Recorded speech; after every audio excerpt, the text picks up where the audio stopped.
नमस्कार सभी को।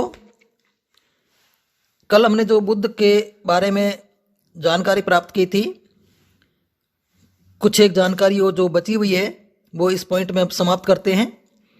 आगे बढ़ने से पहले आपसे एक रिक्वेस्ट कि इस चैनल को लाइक, शेयर और सब्सक्राइब करें ताकि हम नई नई वीडियो, ज्ञानवर्धक वीडियो आपके आगे देते रहें, ताकि आपको इसका लाभ मिल सके। बुद्ध का बचपन का नाम था सिद्धार्थ और गौतम बुद्ध को लाइट ऑफ एशिया, एशिया का ज्योतिपुंज भी कहते हैं। इनका जन्म लुम्बिनी कपिलवस्तु में 563 ईसा पूर्व हुआ और मृत्यु कुशीनगर 483 ईसा पूर्व यानी 80 साल की उम्र में इनका महापरिनिर्वाण हुआ। पिता इनके सुदोधन थे, माता महामाया या माया देवी, पालक मोसी गौतमी और पत्नी का नाम यशोधरा, पुत्र राहुल या शिशु मायरा। इन्होंने जो गृहत्याग की भावना इनमें आई, वैराग्य का भाव आया, उससे पहले इन्होंने जो 4 दृश्य देखे थे, वृद्ध आदमी, बीमार व्यक्ति, एक शव यात्रा और सन्यासी यानी वरसात यानी वृद्ध, रोगी, शव और तपस्वी। प्रतीक, इनके जन्म का जो प्रतीक है वो कमल का फूल, अश्व जो है वो गृहत्याग का प्रतीक है, पीपल का वृक्ष जो है वो ज्ञान का प्रतीक है और पद चिन्ह जो है वो निर्वाण का प्रतीक है और स्तूप वो है मृत्यु का प्रतीक।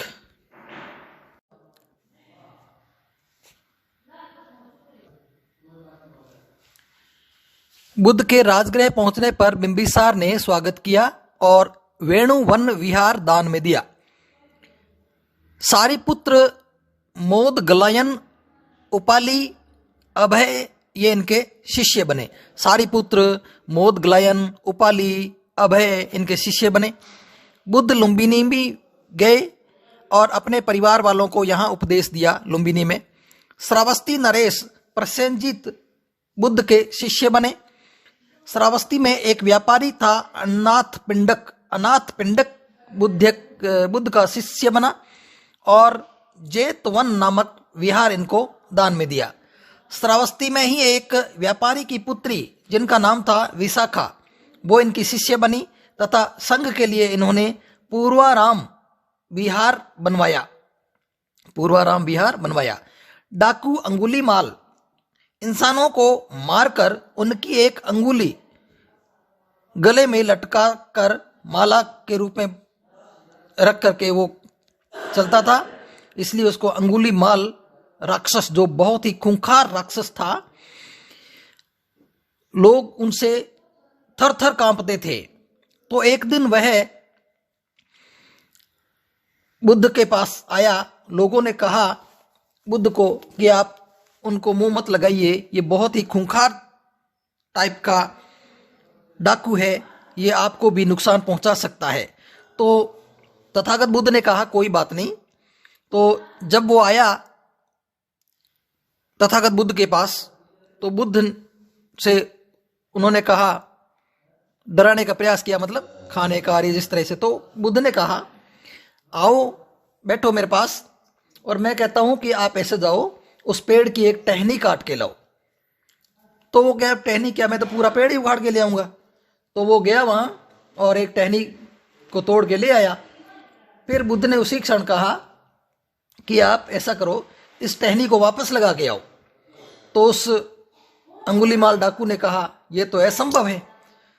तो फिर तथागत बुद्ध ने कहा यह अगर असंभव है, आप किसी को मार सकते हो, तोड़ सकते हो या उसको गिरा सकते हो, तो कम से कम उसको जोड़ने का या जिंदा करने का ऐसा भी तो करना चाहिए ना। अगर आप किसी को जोड़ नहीं सकते तो आप तोड़ने का या मारने का भी आपको कोई अधिकार नहीं है। बुद्ध की यह बात सुन करके अंगुलीमाल को बहुत ही पश्चाताप हुआ और वह बुद्ध का शिष्य बन गया और ये सारे उसने अपने कुक्रम जो थे वो छोड़ दिए और बुद्ध का शिष्य बन गया। सर्वाधिक समय में बुद्ध ने श्रावस्ती में ही समय बिताया और वहीं पर सबसे ज़्यादा उपदेश दिए। वैशाली में लिच्छवियों ने कुटाग्रशाला विहार दान में दिया बुद्ध को। यहीं बुद्ध ने आनंद के कहने पर संघ में महिलाओं को शामिल करने का आग्रह किया और बुद्ध ने मान लिया और प्रथम महिला जो भिक्षुणी थी या इस संघ में शामिल होने वाली थी इन्हीं की मौसी गौतमी थी। बुद्ध अपने शिष्य चंद के यहाँ पावा पहुँचे, फिर कुशीनगर गए और सुभद्र को अंतिम उपदेश दिया। त्रिरत्न कौन से है बुद्ध के ज्ञान में? बुद्ध, धम्म और संघ। स्तूप की क्या विशेषताएं होती है? इसमें वेदिका होती है, अंड होता है, मेधी होता है, हर्मिका होता है और सत्र होता है और सोपान होता है। चैत्य क्या है? चैत्य ये बौद्ध संघ में पूजा भवन जहाँ पे स्तूप होता था। विहार बौद्ध भिक्षुओं के रहने का स्थान, इनको विहार कहा जाता है। महायान और हीनयान ये बौद्ध संघ की दो शाखाएं हैं। महायान परिवर्तनवादी विचारधारा रखती है। बुद्ध को ये देवता मानते थे और इनका आदर्श जो है वो अपने आप का जो आदर्श मानते थे वो बोधिसत्व को मानते थे, बोधिसत्व को अपना आदर्श मानते थे। और इनमें तीर्थों को भी मान्यता है जो है लुम्बिनी, बोध गया, सारनाथ और कुशीनगर। महायान संप्रदाय के दो प्रमुख भाग है, शून्यवाद और विज्ञानवाद। शून्यवाद को माध्यमिका भी कहते हैं और विज्ञानवाद को योगाचार भी कहा जाता है। अब हीनयान शाखा जो है मूल रूप से जो चलता आ रहा है उसी को समर्थन करते, उसे परिवर्तन के वो आदि नहीं थे, परिवर्तन के समर्थक नहीं थे।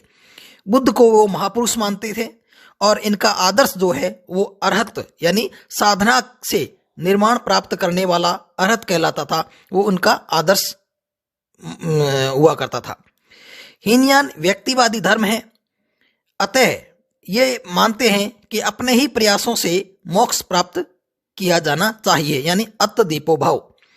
इनके भी दो ग्रंथ हैं, वो वैभाषिक और सौत्रांतिक। वैभाषिक और सौत्रांतिक इनके दो ग्रंथ हैं। बौद्ध साहित्य कौन कौन से हैं?